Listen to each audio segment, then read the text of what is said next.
So here we are, first race of the year. This is a beautiful backdrop that we've got. My local cathedral, it's Guildford Cathedral, and just about to head down now and support the race director and just get a couple of things ready ahead of our first arrivals. Between 6 and 6:50 is when people will be arriving and checking in, self-service style, and the rules are that we need to make sure we've got these face coverings on, or of course a mask at the start and at the finish line, and so that's why I've got this around my neck here. It's about 14 degrees while I'm wearing a vest. I'm going to be out here for about, like I say, about an hour before the race starts, and my cousin's joining me probably about 5:30, and the race is going to kick off at 7. I'm in wave 1 with my cousin, and hopefully, fingers crossed, all will go to plan. I went out on the course the other night just for a quick walk, and I cut back some nettles and I cut back some holly that was overhanging, so just to support the other racers and just do my kind of bit, really, because the last thing I want for myself is to be getting the nettle sting or burn or whatever you want to call it on my legs, and more so for the people doing the 66.6 mile race today, because that's going to be a long day out if you have got a little bit of an injury on the go. So 6.6 miles coming up. You join me in the race in 5, 4, 3, 2, 1.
Alright, about a kilometre and a half to go. I'm tired, my legs are like jelly actually. My cousin is doing such a great job. He's up there behind Ewan Thomas. Pretty sure he's an Olympic GB medalist. So, great performance by my cousin. Can't keep up with the guy. He's quick, especially on the hills. Final part now. I went straight on at some crossroad. I'm not sure if I've gone the long way or the shorter way. Or, you know, it's going to be below like 200 or 300 metres, but still a bit irritating. I was told to go straight on the crossroad, so I think I did that. But, anyway, I'll check my watch at the end. Everybody, just want to do a quick update on how the race went. I appreciate there's not a huge amount of footage there for you to watch, but I didn't really get my GoPro out all that much. I was just trying to focus on maintaining pace, and there was a lot of uphills and downhills, and I just wanted to make sure that I kind of got through unscathed. And so, no, there's not a huge amount for you to enjoy, unfortunately, but it was a really, really good race, really good fun.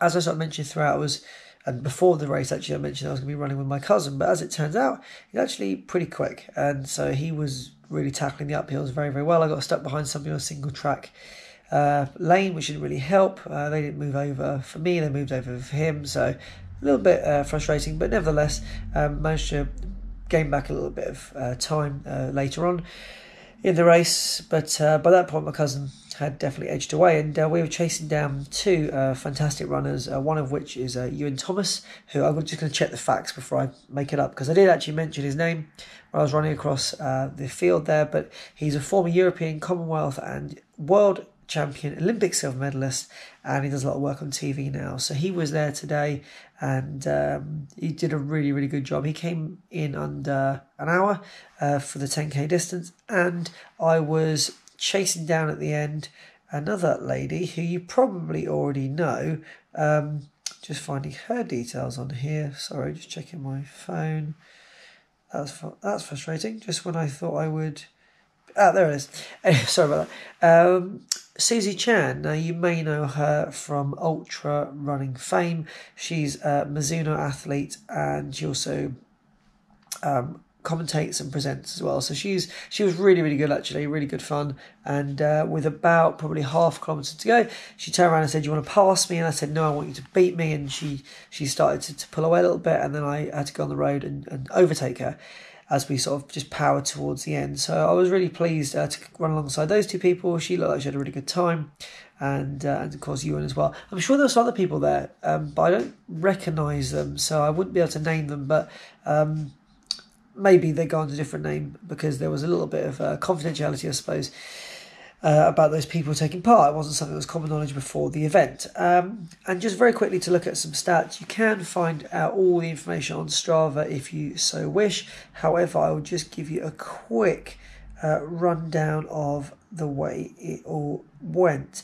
So 10.76 kilometres in total distance, 275 metres of elevation gain, average pace 5:37 per kilometre, which I was really impressed with. Last year I did the route in 1 hour and 4 and a bit minutes. This year I did it in 1 hour and 22 seconds, so let's call it an hour.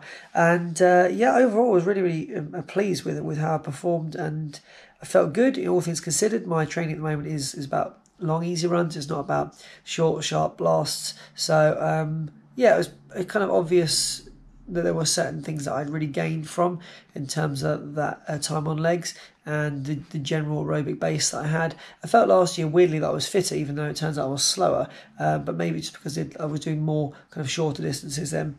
And whilst, you know, we all knock Strava, if I were to take the words of Strava seriously, I've got 1, 2, 3, 4, 5, 6, 7, 8 PRs on ascents and descents up and down the hills. So overall, really, really good fun. And actually, I will put in, I mentioned Susie, I will put in a little video that she put on her Instagram story. She didn't tag me because at that point she wasn't following me. She is now.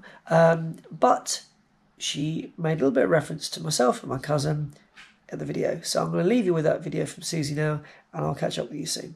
That was fun. These guys were, one was ahead, one was behind, and we just hammered it back. They both flew past me in the last